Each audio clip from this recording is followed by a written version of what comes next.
Hello everybody. आज का जो लेक्चर है, इस लेक्चर में हम डिस्कस करेंगे 11th और 12th क्लास में कंप्यूटर साइंस सब्जेक्ट। जो बच्चे 11th क्लास में हैं या 12th क्लास में हैं और जिन्होंने कंप्यूटर साइंस सब्जेक्ट ले रखा है, ये लेक्चर आज की जो क्लास है उन बच्चों के लिए बहुत ज़्यादा इंपॉर्टेंट होने वाली है।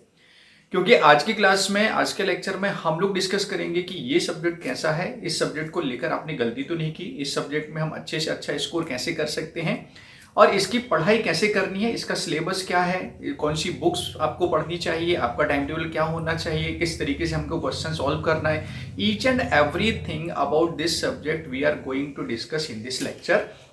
इस लेक्चर को लास्ट तक देखिएगा, क्योंकि लेक्चर के लास्ट में, वीडियो के लास्ट में मैं आपको बताने वाला हूं कि कौन कौन सी बुक्स आपको पढ़नी है और उसमें से किस टॉपिक से आपको स्टार्टिंग करनी चाहिए और किस टॉपिक को आपको कितना टाइम देना है। ये सारी चीजें हम इस लेक्चर के एंड में, वीडियो के लास्ट में मैं आपको बताने वाला हूं। ठीक है, तो सबसे पहले हम डिस्कस कर लेते हैं कि ये सब्जेक्ट है कैसा, किस तरह का सब्जेक्ट है। देखिए, कुछ बच्चों के मन में ये डाउट रहता है कि हमें कंप्यूटर साइंस नहीं लेना है, कंप्यूटर साइंस को लेकर बहुत सारे डाउट्स उनके मन में रहते हैं, उनको हमेशा डर बना रहता है कि कहीं ऐसा ना हो कि हमारा 12th में या 11th में स्कोर हमारा डाउन हो जाए इस सब्जेक्ट को लेकर, तो इसलिए वो कोई दूसरे सब्जेक्ट ले लेते हैं। ठीक है, तो सबसे पहले तो मैं ये चीज़ क्लियर कर देना चाहता हूँ कि ये एक स्कोरिंग सब्जेक्ट है। इस सब्जेक्ट में आप as compare to other subject बहुत अच्छा स्कोर कर सकते हैं। ठीक है ना, जैसे हम अदर सब्जेक्ट्स लेते हैं तो अदर सब्जेक्ट्स की अपेक्षा इस सब्जेक्ट को हम कम समय में कवर कर सकते हैं।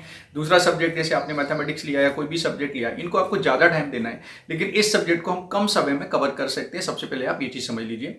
सेकेंडली, जैसे मैंने आपको अभी बोला था कि ये स्कोरिंग सब्जेक्ट है, जैसे मैथमेटिक्स में स्टेप बाय स्टेप आपको नंबर मिलते हैं, इसी तरीके से ये स्कोरिंग सब्जेक्ट है, इसमें भी आपको स्टेप बाय स्टेप मार्किंग होती है। इसमें आप as compare to other subject बहुत अच्छा स्कोर कर सकते हैं। ठीक है, तो दो चीजें यहां पर मैंने बता दी, कम समय में कवर कर सकते हैं, स्कोरिंग सब्जेक्ट है। तीसरी चीज ये होती है कि इसमें ना तो कंप्लीटली थ्योरी है ना ही कंप्लीटली प्रैक्टिकल है। ठीक है, अगर हम 11th क्लास की बात करते हैं तो 11th क्लास में थ्योरी कम प्रैक्टिकल है, मतलब थ्योरी भी ऐसी थ्योरी है कि आप उसको सेल्फ स्टडी से कवर कर सकते हैं। प्रैक्टिकल वाला जो पार्ट है वो प्रोग्रामिंग से रिलेटेड है थोड़ा सा, तो प्रोग्रामिंग से रिलेटेड है, मतलब अगर आपने पहले से कंप्यूटर पढ़ रखा है या नहीं भी पढ़ा है तो भी आप 11th या 12th में इस सब्जेक्ट को लेकर, प्रोग्रामिंग को लेकर, मैं समझता हूँ आपको कोई प्रॉब्लम नहीं आने वाली है, क्योंकि प्रोग्रामिंग इसमें बेसिक पाइथन की है और प्लस डेटाबेस प्रोग्रामिंग है जो कि 12th में आपको करनी है। तो ये जो प्रोग्रामिंग वाला पार्ट है बहुत ईजी है, आप सेल्फ स्टडी से इसको कर सकते हैं, कहीं से भी आप बुक्स पढ़ते हैं उससे भी कर सकते हैं, या रेगुलर अपनी क्लास भी अटेंड करते हैं, स्कूल में अपनी क्लासेस भी अटेंड करते हैं, तो आपके टीचर की हेल्प से भी आप बहुत आसानी से इस सब्जेक्ट को कवर कर सकते हैं। तो टेंशन वाली कोई बात नहीं है, चिंता वाली कोई बात नहीं है, ये बहुत अच्छा सब्जेक्ट है, स्कोरिंग सब्जेक्ट है, कम समय में कवर कर सकते हैं, आपको ये सब्जेक्ट लेना ही चाहिए। ठीक है, अब क्यों लेना चाहिए, इसका एक और बहुत ही बड़ा रीजन है कि ये एक ऐसा सब्जेक्ट है जिसमें आप लॉजिकली बहुत ज़्यादा स्ट्रांग हो जाते हैं, क्योंकि प्रोग्रामिंग जो होता है वो कहीं ना कहीं लॉजिक को डेवलप करता है, तो लॉजिकली आप इस सब्जेक्ट में बहुत ज़्यादा स्ट्रांग हो जाते हैं। इसमें प्रॉब्लम सॉल्विंग स्किल्स होती हैं जो कि हमें रियल लाइफ में भी प्रॉब्लम सॉल्व करने की टेक्निक्स बताती हैं कि आप कंप्यूटर पर काम करते हैं या कोई भी प्रॉब्लम आपके सामने आती है तो उस प्रॉब्लम को हम किस तरीके से सॉल्व करते हैं, उसका तरीका क्या होता है। एल्गोरिथम्स बनाना आप इसमें सीखते हैं, फ्लो चार्ट बनाना आप सीखते हैं, जो कि प्रॉब्लम सॉल्व करने का एक तरीका होता है, किसी भी काम को करने की एक तरीका होता है, जो कि आप इस 11th और 12th में बहुत अच्छे से सीखेंगे। तो ये सब्जेक्ट यहाँ पर आपके लिए बहुत इंपॉर्टेंट हो जाता है। नेक्स्ट होता है कि अगर आप इन फ्यूचर आईटी फील्ड में जाते हैं, आप सॉफ्टवेयर फील्ड में अपना करियर बनाना चाहते हैं, तब तो ये सब्जेक्ट आपके लिए बहुत ज़्यादा बेनिफिशियल है। 11th और 12th में अगर आप ये सब्जेक्ट पढ़ के जाते हैं, पाइथन पढ़ के जाते हैं या कंप्यूटर साइंस सब्जेक्ट को पढ़ के जाते हैं, तो डेफिनेटली आपको जो हायर स्टडी आप करेंगे, ठीक है ना, तो वहाँ पर आपको ये सब्जेक्ट बहुत ज़्यादा हेल्प करेगा। कई चीज़ें ऐसी हैं जो आप यहाँ पढ़ के जाएंगे वो आपको वहाँ भी पढ़नी है एडवांस लेवल पर, तो जब हम यहाँ पढ़ के जाएंगे तो डेफिनेटली वो चीज़ हमें हायर लेवल पर काफ़ी ज़्यादा ईजी हो जाती है, काफ़ी ज़्यादा हेल्प करती है। ठीक है, तो ये सब्जेक्ट हायर स्टडी में भी आपको काफ़ी ज़्यादा हेल्प करेगा, इसलिए मैं सजेस्ट करता हूँ कि आपको ये सब्जेक्ट डेफिनेटली पढ़ना चाहिए, जरूर पढ़ना चाहिए। 11th और 12th में बहुत अच्छा सब्जेक्ट है, बहुत ही स्कोरिंग सब्जेक्ट है और इन फ्यूचर में बहुत ज़्यादा यूज होने वाला सब्जेक्ट है। ठीक है, ये तो होगी सब्जेक्ट वाली बात। अब हम बात कर लेते हैं इस सब्जेक्ट को पढ़ने की। देखिए, पढ़ने का सबसे आसान तरीका है, मैं आपको बताता हूँ, कोई भी सब्जेक्ट है, अगर उस सब्जेक्ट को आप रेगुलरिटी के साथ पढ़ते हैं, रेगुलरिटी का मतलब होता है कि आप डेली इसको आधा घंटा भी देते हैं, 1 घंटा भी इस सब्जेक्ट को देते हैं, तो आप इस सब्जेक्ट को 1.5 महीने 2 महीने के अंतर से लगभग 1.5 से 2 महीना समथिंग इसमें लग जाएगा रेगुलरिटी के साथ पढ़ने में। तो आप इस सब्जेक्ट को बहुत आसानी से बहुत अच्छे से कवर कर सकते हैं, ठीक है। उसके बाद में रिवीजन का आपका अपना जो भी शेड्यूल रहेगा उसके अकॉर्डिंग आप इस सब्जेक्ट को टाइमली रिवाइज करिएगा, क्योंकि रिवीजन बहुत ज़्यादा जरूरी है।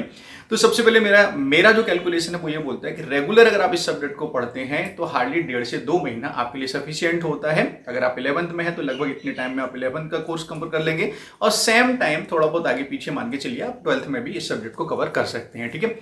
पढ़ने के लिए आपको यहाँ पर एक बहुत ही अच्छी बुक मैं आपको बता रहा हूँ, मेरे टेबल पे यहाँ पर रखी हुई है। आपको यहाँ पर 11th और 12th दोनों में आता है, इसको बोलते हैं computer science with Python. Sumita Arora की ये बुक आती है, इसको आपको पढ़ना, ये बहुत अच्छी बुक है और इस बुक में आपका पूरा सिलेबस कवर हो जाता है, ठीक है। इस बुक में आपका थ्योरी प्रैक्टिकल बहुत अच्छा दिया है, एग्जाम्पल्स भी बहुत अच्छे दिए हुए हैं, तो मैं आपको सजेस्ट करूंगा कि आपको ये बुक पढ़नी चाहिए, ठीक है ना। इस बुक से आप सेल्फ स्टडी कर सकते हैं। 11th में भी ये बुक आती है और 12th में भी आपको इसी तरह की बुक मिलेगी। इस बुक से आप स्टडी करना चालू कर सकते हैं, ठीक है। अब यदि हम पढ़ाई की बात करते हैं तो सबसे पहले आपका जो थ्योरी वाला पार्ट होता है, आप थ्योरी वाला पार्ट उसको कंप्लीट कीजिए। हार्डली 10 to 15 डेज का टारगेट बना के चलिए। 10 to 15 डेज में आप थ्योरी वाला पार्ट बहुत अच्छे से कर सकते हैं, क्योंकि सब कंप्यूटर फंडामेंटल से रिलेटेड है। अगर 11th हो या 12th हो, दोनों में कंप्यूटर फंडामेंटल से रिलेटेड है। वो सारी चीजें आप बहुत अच्छे से अपने टीचर की हेल्प से बहुत आसानी से उस चीज को कवर कर सकते हैं, ठीक है।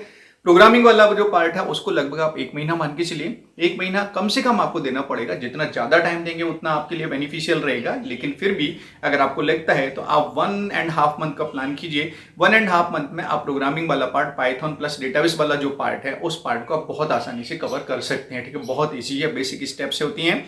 अपने टीचर की हेल्प लीजिए, क्लास रेगुलर क्लास अटेंड कीजिए, ठीक है ना। आप चाहे तो मेरा जो चैनल होता है उस चैनल्स पे भी आप कंटिन्यू बने रहिए। मैं धीरे धीरे उसमें टॉपिक बाय टॉपिक हम कवर करेंगे, मैं आपको बताता जाऊंगा, वहां से भी आप इस चीज को कवर कर सकते हैं, ठीक है। एक्सरसाइज जरूर सॉल्व कीजिए। जितने ज्यादा क्वेश्चंस आप इसमें सॉल्व करेंगे, जितने ज्यादा प्रोग्राम्स आप बना के देखेंगे, उतना आपके लिए बेनिफिशियल रहेगा, ठीक है। ये मेरा सजेशन है सबके लिए। थ्योरी मत कीजिएगा, प्रैक्टिकल बहुत ज्यादा जरूरी है। चाहे आप पाइथन पढ़ रहे हो या आप एसक्यूएल सर्वर वाला डेटाबेस वाला पार्ट कर रहे हो, प्रैक्टिकल करके देखिए। जितना ज्यादा आप इस सब्जेक्ट में प्रैक्टिकल करेंगे, कंप्यूटर सिस्टम को यूज करेंगे, कंप्यूटर सिस्टम में प्रोग्रामिंग करेंगे, उतना आपके लिए बेनिफिशियल है। उतनी जल्दी और ज्यादा आपके कॉन्सेप्ट इस सब्जेक्ट में क्लियर हो जाएंगे, ठीक है। तो ये आपकी एक प्रोग्रामिंग अप्रोच होनी चाहिए। डेली आधा से 1 घंटा इस सब्जेक्ट को आपको देना है, रेगुलर क्लासेस अटेंड करनी है। जो भी टॉपिक आप पढ़ रहे हैं उस टॉपिक से रिलेटेड जो एक्सरसाइज क्वेश्चंस हैं उनको आप जरूर से सॉल्व कीजिएगा, ठीक है।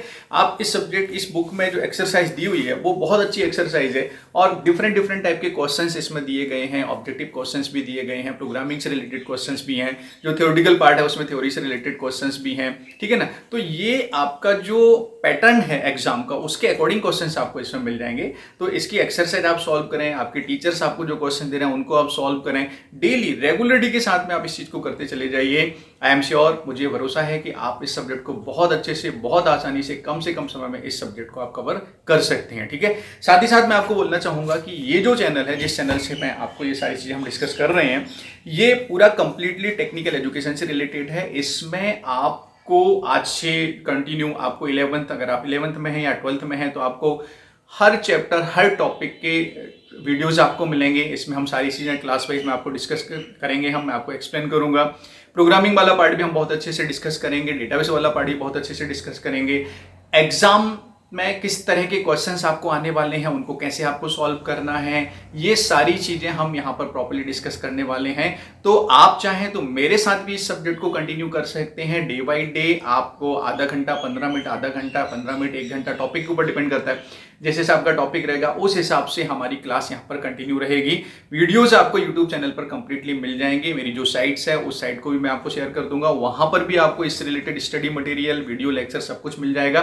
तो आप चाहें वहां से भी कवर कर सकते हैं, ठीक है। ये हुआ complete planning, complete discussion about computer science subject of 11th and 12th class. इसके अलावा भी अगर आपको किसी दूसरे सब्जेक्ट में कोई डाउट है या इस सब्जेक्ट्स को लेकर आपकी कोई क्वेरीज है तो कमेंट्स बॉक्स में जरूर लिखिएगा। I will try to answer you, मैं कोशिश करूंगा आपको आंसर करने का। जो भी, अगर आपको प्रोग्रामिंग से रिलेटेड कोई प्रॉब्लम है, आपसे कोई क्वेश्चन सॉल्व नहीं बन रहा है, किसी को सॉल्व नहीं हो रहा है, किसी क्वेश्चन में आपको प्रॉब्लम है, डेटाबेस से रिलेटेड प्रॉब्लम है, थ्योरेटिकल पार्ट में कोई प्रॉब्लम है, तो आप मुझसे निसंकोच पूछ सकते हैं। कमेंट्स बॉक्स में जरूर लिखिएगा, मैं कोशिश करूंगा आपके आंसर देने के लिए, आपकी प्रॉब्लम को सॉर्ट आउट करने के लिए। चलिए मिलते हैं नेक्स्ट वीडियो में, और 11th 12th क्लास का जो लेक्चर रहेगा वो हम स्टार्ट करेंगे। Take care, bye bye.